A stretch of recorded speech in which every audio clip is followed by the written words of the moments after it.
Bon, le ciblage, ce qui est important, c'est qu'il faut bien comprendre le marché déjà.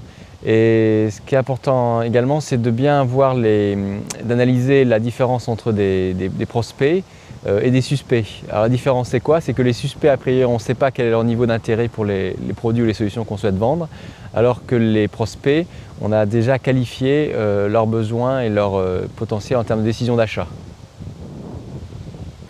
Donc les pièges à éviter tout d'abord, c'est de ne pas cibler trop large. En effet, les phases de contact sont assez longues et plus le ciblage est fin, moins vous passerez de temps au niveau du contact.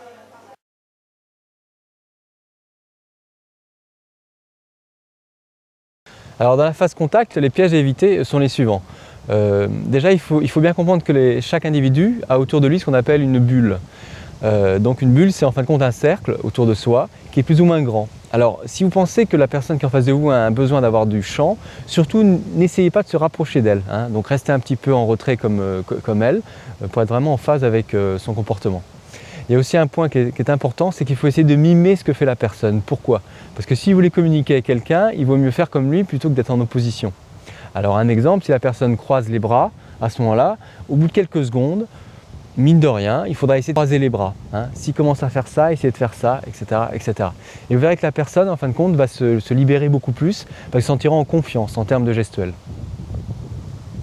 Donc tout d'abord la poignée de main, assurez-vous que vous ne transpirez pas, il n'y a rien de plus désagréable que de serrer une main moite et peu ferme, donc une poignée de main ferme mais sans trop, et surtout le sourire, regardez la personne dans les yeux et être très attentif également aux personnes qui entourent votre interlocuteur principal en évitant de les négliger, surtout si ce sont des personnes du style secrétaire ou assistante.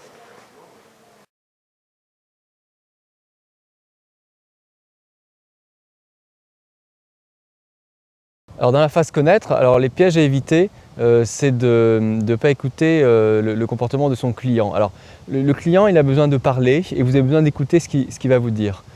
Pourquoi? Parce que si vous n'écoutez pas, vous allez sans doute partir sur des voies qui seront peut-être des voies de garage. Alors on peut avoir de l'intuition, mais l'intuition, il faut s'en méfier quand même en termes de comportement. Donc ce qu'il faut, c'est écouter ce que la personne dit, bien entendre son message et repérer un certain nombre de points qui sont, j'allais dire, des zones probables d'insatisfaction. Ça, c'est votre travail de les détecter. Donc ces zones probables d'insatisfaction, il ne faut surtout pas interrompre la personne lorsqu'elle commence à déclarer qu'elle a tel ou tel problème ou qu'elle envisage tel ou tel point d'amélioration. Il faut à ce moment-là noter les points sur votre cahier ou par devers vous. Et dès qu'il a fini à ce moment-là de travailler sur un point qui a été explicité, à ce moment-là, vous pouvez revenir en disant « Oui, mais monsieur, alors vous m'avez dit ça, je n'ai pas bien compris. » Il ne faut pas hésiter à jouer l'idiot. Pourquoi? Parce que la personne va rentrer en confiance. Et il y a des fois, vous allez penser que vous avez compris ce que la personne voulait vous dire. En fin de compte, ce n'était pas vraiment ça qu'elle voulait vous dire. Il y avait autre chose. Donc j'allais dire, il y a des zones probables d'insatisfaction qui peuvent être en cascade. Donc il est vraiment important de faire parler la personne pour expliciter ce qu'elle voulait dire. Alors il y a aussi un piège, c'est de travailler sur des questions fermées. Les questions fermées, c'est « mais vous ne pensez pas que, vous n'êtes pas d'accord avec moi que, j'ai pensé, etc. etc. » Le gros danger, c'est que la personne, d'abord, elle n'aura rien à vous dire parce qu'elle va vous dire oui, puis vous n'allez pas pouvoir relancer. En termes de communication, ce n'est pas évident. Et puis surtout, vous risquez d'amener la personne là où vous ne souhaitez pas du tout aller, mais par confort, j'allais dire, en termes de communication, va se laisser faire. Donc il faut éviter absolument ces questions. Les bonnes questions, c'est mais qu'est-ce que ça vous apporte de en quoi le changement permet de faire ceci, etc., etc.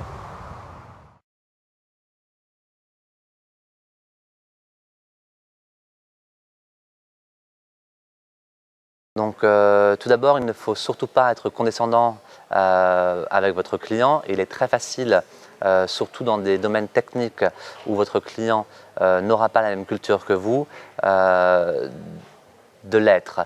Donc ce qui est très important, c'est toujours de valider à chaque fois que vous conseillez à votre client, de valider avec lui vos arguments, en le faisant participer à la décision.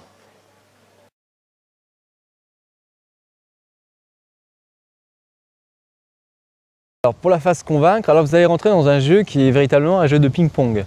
Alors c'est quoi? C'est qu'en fin de compte, vous allez amener des arguments qui sont bien sûr correspondant à des zones probables d'insatisfaction et des besoins de solution.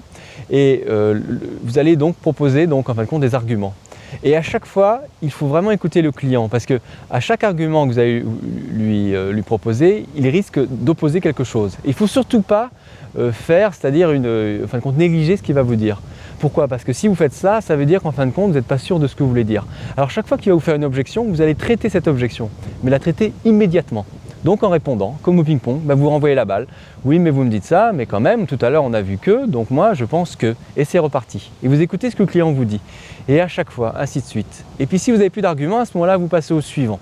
Donc pour bien communiquer à ce moment-là avec votre interlocuteur, ce qui est important, c'est de le mettre en avant, c'est-à-dire de vous mettre en avant, mais ne pas avoir peur de mettre en avant l'interlocuteur. Alors je donne un exemple. Parfois, le client va vous faire des réponses à des objections. À ce moment-là, il faut les traiter immédiatement. Alors, en les traitant, vous allez faire quoi? Vous allez prendre un risque. C'est-à-dire que vous allez dire, mais pourquoi, par exemple? Et à ce moment-là, la personne va vous donner un argument. Mais en réalité, vous, parce que vous avez bien préparé votre argumentaire, vous aurez déjà des réponses à ces arguments. Et à ce moment-là, vous allez un petit peu taper du pied, j'allais dire, pour remonter beaucoup plus fort vers la surface, avec une réponse et une objection qui est déjà préparée de votre côté.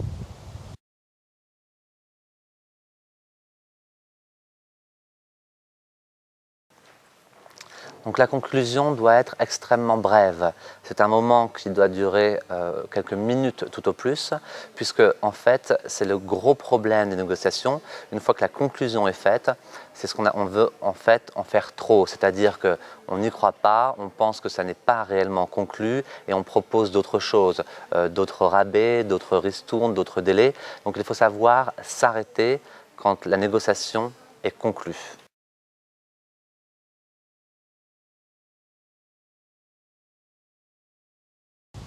Alors une fois que vous avez obtenu l'accord du client, ce qui est important, c'est de comprendre que vous êtes dans un cycle de négociation qui est complexe. Alors il y a un certain nombre de choses qui vont se mettre en place une fois que le client aura signé, en dehors du phénomène de peur, j'allais dire, qui est bien légitime, parce qu'il a pris un risque. Il y a également donc l'accompagnement de cet acte de vente. Alors ça passe par un travail de suivi de votre part, c'est-à-dire qu'il faut vraiment honorer les engagements. Si vous lui dites, écoutez monsieur, j'ai pris bonne note des derniers points qui restaient à traiter, ce que je vous propose c'est de vous rappeler demain à partir de 9h30 pour vous donner réponse à tout ça, il ne faut pas le rappeler à 14h ou à 15h, d'accord? Parce qu'il rentre dans une situation un petit peu de solitude. Donc il faut l'accompagner et être conforme par rapport à tous les engagements que vous avez pris. Et il faut également préparer l'avenir, parce qu'en fin de compte, une fois que vous avez vendu une solution ou un produit, ça a été difficile la première fois, mais vous avez gagné la confiance de la personne. Et gagner la confiance de la personne, c'est ce qui est le plus difficile à faire. Par contre, la perdre, c'est très très rapide.